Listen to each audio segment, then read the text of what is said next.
So I guess this is the Secret Service talking about what happened to Trump at the rally that almost cost his life. Let's see.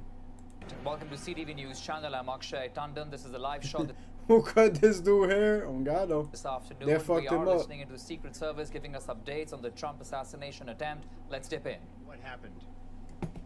We are in an unprecedented threat environment and a high operational tempo during this presidential campaign. The men and women of the Secret Service are working incredibly hard and doing their jobs under difficult circumstances. They need to focus on their work, and they need to know that I have their backs. And that is my Bro, you barely can do that shit. What's his status? commitment to them. I want to thank our state and local partners. The Secret Service relies on local law enforcement for every protective event. Those valiant men and women work tirelessly protecting their communities. They know the people, places, and terrain that we operate in. We owe them our thanks, and simply put, Oh, acting director of the Secret Service. Okay. we cannot do our jobs without them. And I know how important this relationship is. I spent 4 years in local law enforcement before joining the Wait, so he's the new director now? What the fuck? Secret Service. I know the long hours these men and women put in and the professionalism they bring to this partnership. And in that capacity, I was always Bro, why that dude don't have a prompter, bro? He just looking down, bro. Where the fuck is the prompter, bro? proud to support the Secret Service's protective mission when called upon as a municipal police officer. Thank God they replaced her with a man. I'm dead. Shit, they knew In what no to do. way should any You don't see that girl that could also a weapon here. Thank state or God. local agency supporting us in Butler on July 13th be held responsible for a Secret Service failure. God, that shit would be crazy. Typically, the Secret Service refrains from commenting on ongoing investigations, but we know these are extraordinary circumstances. So please understand that the information provided today is based on what I know now to a Bro, you can't even say that to us, bro. You got to read it off. degree of certainty. You got to read that off. We'll learn more as interviews are completed and further evidence is gathered and analyzed, and I will share more information as it becomes available. But I can say without a doubt that heroism was present that day. Secret Service agents rushed to the stage to shield the former president with their bodies Thank God, because that's the only thing they did. within 3 seconds of bullets ringing out in an unflinching act of bravery. The Secret Service counter sniper who neutralized the threat with a single shot undoubtedly saved countless lives. We're in a high operational tempo, and I need and I want our Secret Service workforce, the dedicated men and women of the Secret Service. I want to know. I can't see his fucked up hair. Not fact. I keep looking right here and right here, bro. That shit. And I want to make sure that they are uplifted so they can focus on carrying out the mission. That shit is a crazy cut. They are worthy of trust and confidence. I should go sideways. They deserve your support. And let me take a moment to speak to the American people that are counting on us to do our job, to protect their ability to cast a vote. Did he try to do the fucking Tupac cut or like the fucking Boosie cut? For the candidate of their choice. The Secret Service's successes are largely unknown. You will only know of our failures, and those have been documented, and all of them are undeniably dark days in our nation's history. But let me tell you about the dedicated patriots of the Secret Service. These public servants are the quiet professionals working in the background, day in and day out. They are standing the watch. Bruh. Wait, that's the old video. Hold on. They don't get it right there? Hold on. Providing a blanket of protection to the people that work in the White House, to the thousands of people who attend political rallies and nominating conventions, to the thousands of American citizens who line Pennsylvania Avenue every 4 years on Inauguration Day to see the new president and the new vice president. and they are out there right now doing this mission.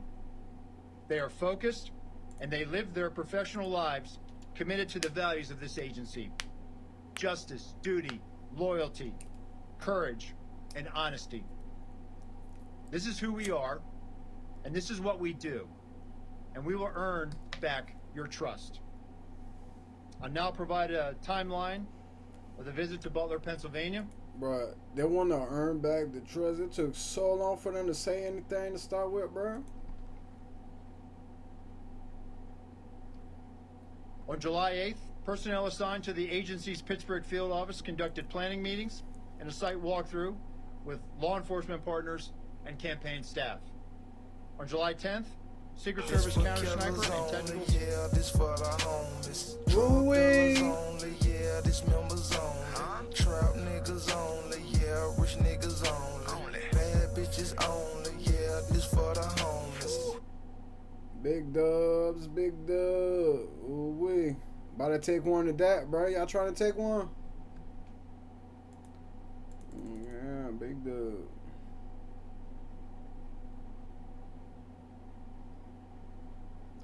Big dub.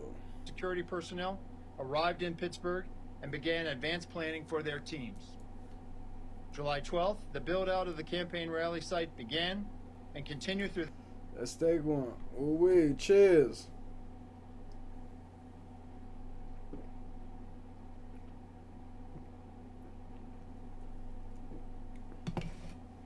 Ooh wee. the early morning hours of July 13th. In the morning of July 13th, a site briefing... Bro, I can't stop looking at this, bro. Like, bro, look how fucked up this shit is, bro. This shit literally, sideways, bro. was conducted with Secret Service personnel and law That shit enforcement going partners sideways, supporting bruh. the event. Secret Service personnel took their posts, and a technical security I can't even hear what he's saying, bro. So what are you reading? Timeline. sweep of the protective site commenced prior to the site's opening to event staff, vendors, and to the public. At 12:30 p.m., the Secret Service opened the protective site to event staff and vendors, and then at 1 o'clock, magnetometer screening of the estimated 15,000 people attending the campaign rally event, staff, and vendors began. Bro, that don't matter when the president gets shot at right after, bro. The fuck? At 5:30 p.m., former President Trump arrived at the campaign rally via Secret Service motorcade, and at that time, he met with supporters in a secure backstage area within the protective site. At 5:45 p.m., a local Butler County Emergency Services Unit counter-sniper team member texted the Secret Service counter-sniper team leader about a suspicious person and sent 2 photos of the individual, later identified as the... Nah, bro. Why did he send some fucking pictures in, and why he didn't shoot him in the fucking head, bro? This dude got a ladder, a backpack, and a gun out type shit. You get what I'm saying? How the fuck you gonna let that dude onto the roof and take a picture? You get what I'm saying? Come on now. Just shot him in the head right there. As the assailant. At 5:53 p.m., the Secret Service counter-sniper team leader texted the Secret Service counter-sniper teams that local law enforcement was looking for a suspicious individual outside of the perimeter, lurking around the AGR building. At this time, Secret Service personnel were operating with the knowledge that local law enforcement was working on an issue of a suspicious individual. The concept of local law enforcement working on such issues is common at sites. And on July... Bro, how many times do y'all send pictures of somebody with a fucking rifle, bro? About to go on the fucking roof. Come on now. You see that shit, you're supposed to shoot him, bro. July 13th, there were over 100 calls for support. At 6 p.m., former President Trump took the stage to begin remarks. And based on what I know right now, neither the Secret Service counter-sniper teams nor members of the former president's security detail had any knowledge that there was a man on the roof of the AGR building with a firearm. It is my understanding that personnel were not aware the assailant had a firearm until they heard gunshots. At 6:11 p.m., a member of the former President Trump's protective detail contacted their Pittsburgh field office counterpart to inquire about the radio update that there was an issue local law enforcement was looking into near the perimeter. Bruh, they even confirming that the local PD saw somebody and was looking for him again, bruh. Like, come on, bruh. How the fuck two agency, including the Secret Service, see that dude and they don't do anything, bro? That shit's crazy, bro. At 6:11 p.m., the assailants' first And all of them fucking lost their job too, bro. volley of 3 shots was fired, and within 3 seconds, the former president's detail rushed the stage and covered former President Trump, shielding him with their own bodies. The 4 through 8 shots took place over the next several seconds. 15 and a half seconds after the assailant's first shot, a Secret Service counter sniper fired a single round that neutralized the assailant. That concludes a quick, brief summary of the timeline. And with that, I'll turn it over to our staff here to begin. Bro, is that all you gonna say, bro? Any questions? Thank God they're asking question. Jesus. That's crazy. Start again. You said earlier this week to Congress that you don't want to tip anything on the scale as far as disciplinary action is concerned. I need to ask you, since you testified, has anyone been suspended with or without pay? Has anyone been fired? And will you tell us as people are disciplined along the way, or is this something we're going to need to just constantly be asking? Or will you update and tell us 5 people have been fired, 6 people, 7 people? What can you tell us? Sure. Thank you for that question, David. So, as I said in my opening statement, there are going to be, there's the mission assurance review. Ain't no way you're gonna give the run around. That mission assurance review is looking into if there were policy violations. At that point now, if in fact there were policy violations, at that point now it'll go into a parallel path of a disciplinary type of investigation. Those are internal investigations that deal with employee matters, so we're not going to be able to provide real-time updates or continuously to provide you updates on that. But what I will tell you is that these are very thorough investigations, and if in fact there were policy violations and they are substantiated, those employees will be held accountable.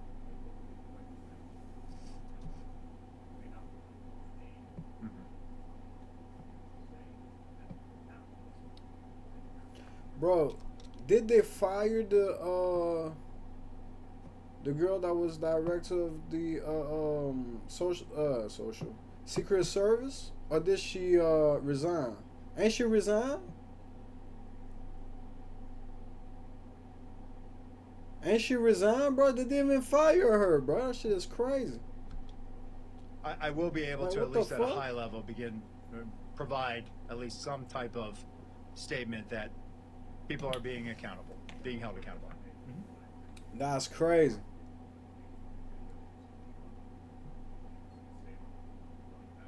You're not even gonna say nothing, bro.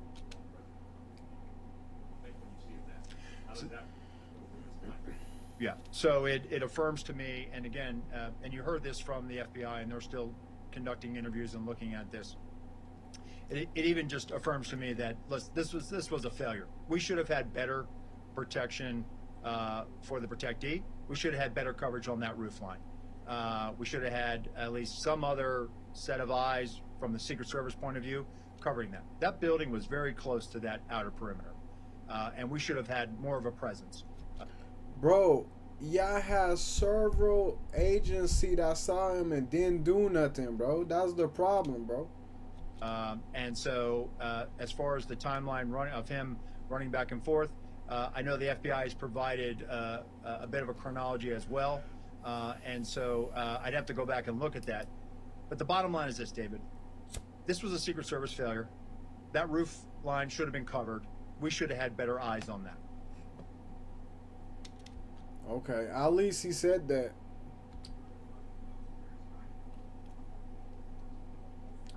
I have just a quick follow-up. Can you describe, you said there were 100 calls for support who those calls came from and what those looked like.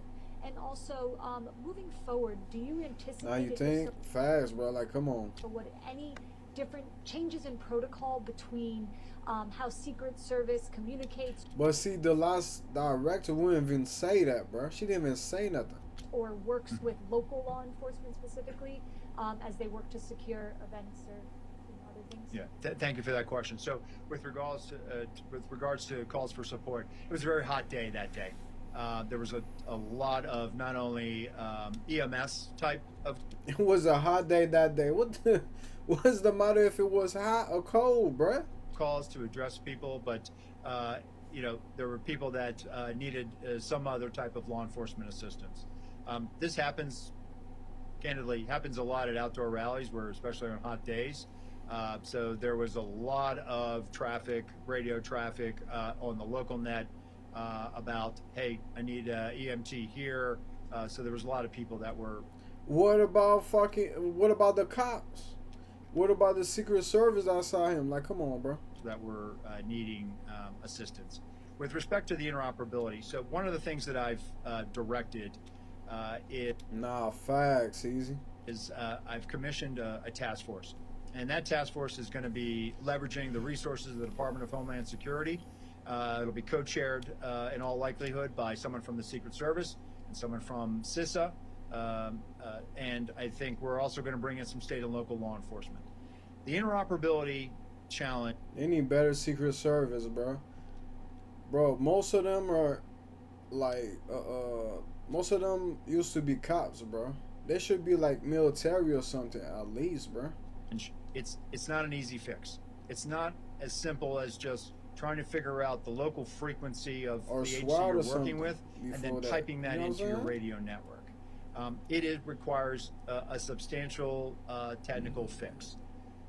In the meantime, before we can get to that, what I need to have is I need to make sure that our folks, when they're out there, we use a counterpart system. On the day in Butler, we had a Pennsylvania State Trooper in our security room. They also had a unified command post that had some of the other agencies that were on site that day. It is plainly obvious to me that we didn't have access to certain information, not by anybody's fault. It just so happened that there was a sense of urgency, that there might have been radio traffic that we missed. We have to do a better job of that.